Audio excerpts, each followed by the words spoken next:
Hi, I'm going to show you how to make a glass flower bead. You first start off by introducing a mandrel and a colored glass rod of your choice to the flame. Once your glass rod is a nice droopy molten, you can slowly wrap it around your mandrel in about 1 or 2 rotations. The size is up to you, however keep in mind this will be the center of your flower bead.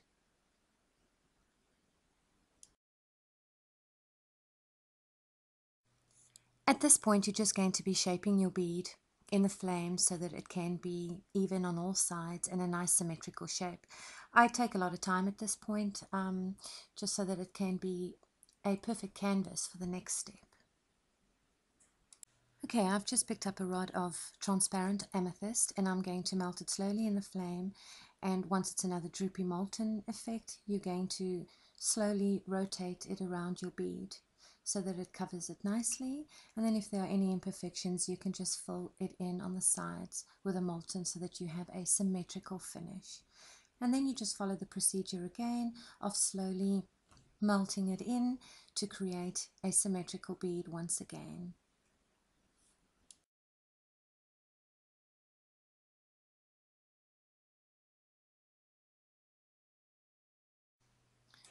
This process can take a little long, although it is worth all the effort, trust me. You know, when you're working with glass, each layer, as you build it up, you want to complete each step the best that you can because you can't really go back. So to have a clean canvas for the next stage, you're going to do whatever you can just to tidy up the edges. I like to use my long tweezers. I just put it around the molten and I slowly squeeze as I rotate the mandrel just to keep it all in one place, and then once again I flash heat it and then I'm ready to go. Before I continue with the main body of the flower bead, I just want to add some detail to the center of the bead because I can't go back later, or I guess you can. I normally don't like to do that with the flower beads because they're sculptural and you don't want to take the chance of melting any of your previous work. So I've just used a thin stringer and I make a few dots around the base of the mandrel on the bead itself. And then I slowly melt it in. Not all the way, just so that it fuses with the layer I've put it on. I was hoping you could see it, but it is a little blurry in the camera view. The dots in the center of your flower bead are really just for decorative purposes. You don't need to do it. So if you're making a flower bead for the first time, just leave the dots off. And then the next time you do it again, you can put the dots in. Your flower bead is always going to look different, and that's what makes them so special. I've already started the next step, so let's just backtrack a little. You take a transparent glass rod, color of your choice, and you introduce it slowly into the flame again. At this point, you will be creating your petals for your flower bead. So if you'd like 5 petals or 6 petals, that's entirely up to you. You will then just put 5 dots or 6 dots around the base of your bead. I like working with 5. I feel that it allows more space for sculptural detailing. Keep in mind that you need to keep your bead warm at all times, so just do that by rotating it slowly back and forth in the flame as you work.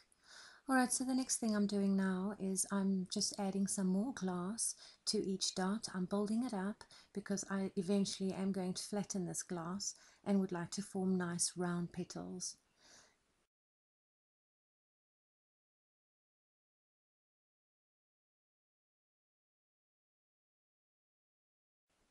While you're working after each session, you just tidy it up a little, make sure it's all symmetrical. You can use a shaping tool if you like. I like using my magic wand. It's got a nice sharp edge and it just aids me to push the glass back and forth to exactly where I want it to be. You can also use your marver just to compress each dot so that you can even out the glass and keep them all the same size. Alright, so the next thing you would do is you can change the color. So instead of adding continual dots to build up your petals, you can change the colors as you go. I'm using aqua. I love the combination between aqua and amethyst, and it adds depth to the bead.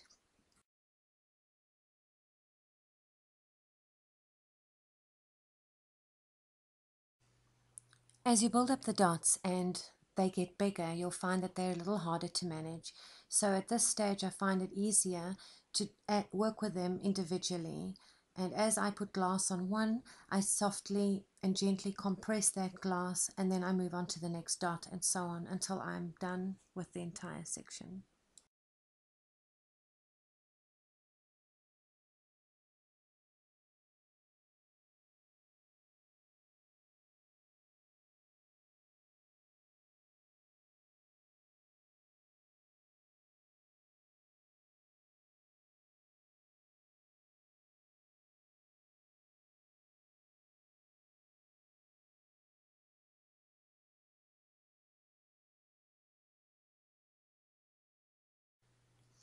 I'm still continuing with the aqua and placing glass on all the dots just to ensure that they have an even amount of glass on each.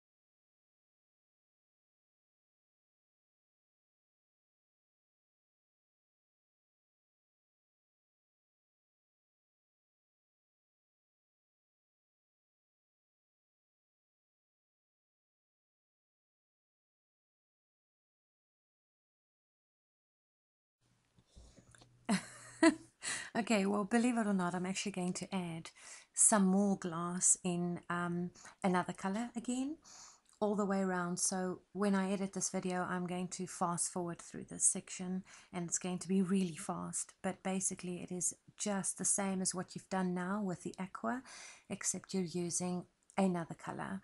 I'm using amethyst again, but you can use anything you like. It will just make for a very interesting flower. Okay, so now we're really getting to the fun part of this, and you're going to see that your flower is finally taking shape. You melt each dot separately.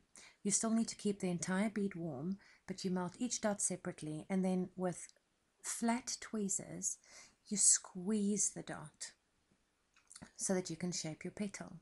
And then you rotate the glass again, and so you go on, and you heat another dot again, and you squeeze it. And so you continue all the way around until you've done a full rotation. And then once you've got your petals in place, you can just tidy them up, give them another squeeze, and even out the glass nicely on each one. Do this very slowly so that they don't touch each other.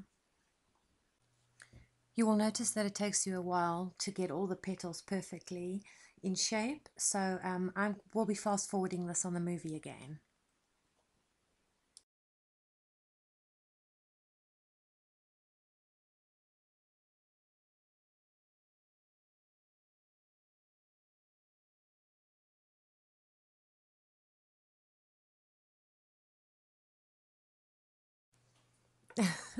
Okay, I'm terrible. Yet again, you need to take another glass rod, color of your choice, and you're going to use this glass rod to define the tips of your petals. So just melt the glass and start placing dots on the tip of each one. Once you've placed a dot on each petal, you'll probably find that you need to add some more glass to it because, you know, this is really a tricky stage. You're trying to keep the bead warm all over. You're trying to make sure it doesn't melt and distort the shape. And you're trying to make sure that the tips are nice and crisp. So just keep your bead warm, not hot, and reapply dots if you find that they've melted in. It's not a problem, especially when it is a transparent color. It will just bleed into the previous color and it will look stunning anyway, so you don't need to worry. And as for sharpening the tips, I'm going to show you how to do that now. You can turn your flame down if it will be easier. What you do is you heat the tip of the petal, you take your tweezers and you very slowly pull a piece of the glass off, you'll find that it will pull your petal into a very streamlined shape and quite a desirable shape. And then you move on to the next petal, and then you complete the full rotation, and voila, you're done.